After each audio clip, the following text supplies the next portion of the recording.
Well, how about we wrap up our week with a special hello to our kinder and first grade students who are joining us for Storytime today.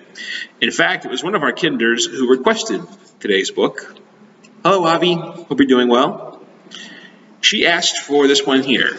It's called The Princess and the Pig. A story about two families who get their babies switched, but neither of them are smart enough to figure out what happened because they think the fairies did it, because fairies always do this sort of thing in these type of books. So, let's take some time and read this one together, shall we? Here we go. The Princess and the Pig by Jonathan Emmett and Polly Bernatine. Not that long ago, in a kingdom not far from here, a farmer was traveling home from the market with a cartload of straw. The farmer was so poor that he didn't have a horse and had to pull his own cart. In the back of the cart lay a tiny pink piglet. Nobody wanted to buy the piglet at the market, but the farmer had taken pity on it. "I'll call you Pigmilla," he decided, as this seemed like a good name for a pig. It was a hot day, and the farmer stopped to rest in the shade of a great castle. Far, far above him, on a high balcony, a queen was inspecting her new baby daughter. The queen was so rich that she had 7 nannies and didn't have to look after her own child. The queen picked the baby out of her cradle and held her at arm's length. "I'll call it Priscilla," she decided, as this seemed like a good name for a princess. A moment later, a wet, squelching noise came from the baby's diaper, closely followed by an awful smell. "Yuck!" shrieked the queen, dropping the baby and running off to find the royal nannies. She left so quickly that she didn't notice she had dropped the baby over the edge of the balcony.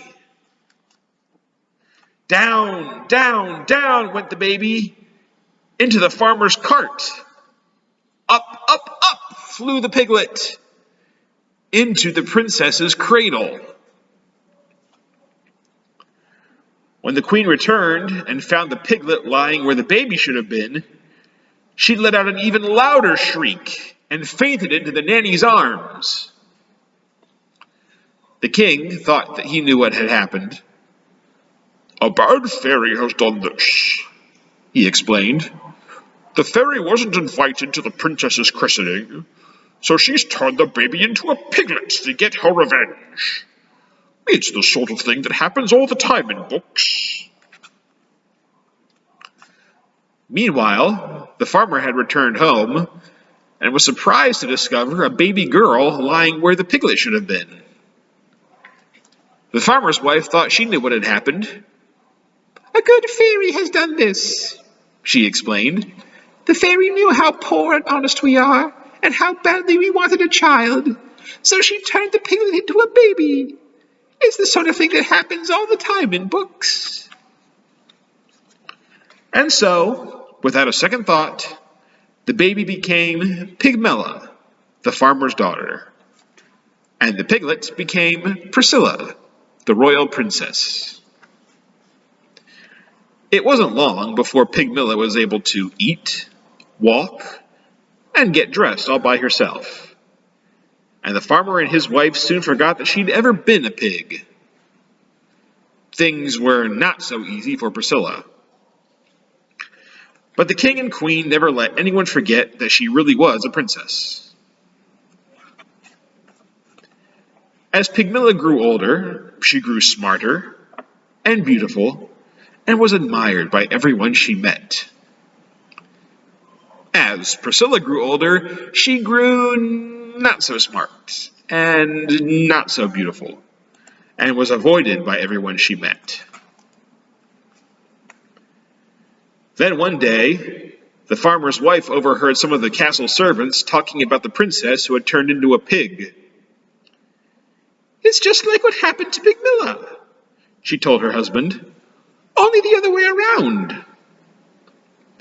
The farmer soon guessed what had happened. "The princess and the pig must have swapped places somehow," he explained. "It's the sort of thing that happens all the time in books." The poor farmer and his wife were very unhappy. They loved Pigmilla, but they knew they must return her to her rightful home. Pigmilla was also unhappy. She loved the farmer and his wife, and did not want to live with anyone else.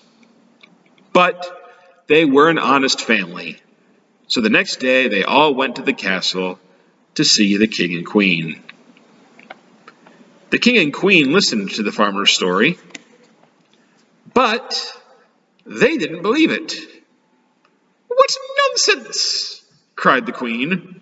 "Ridiculous!" the king laughed.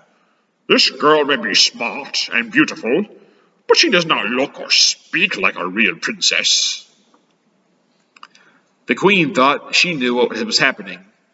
"It's a trick," she declared. "This girl is just a farmer's daughter pretending to be a princess so that she can marry a prince. It's the sort of thing that happens all the time in books."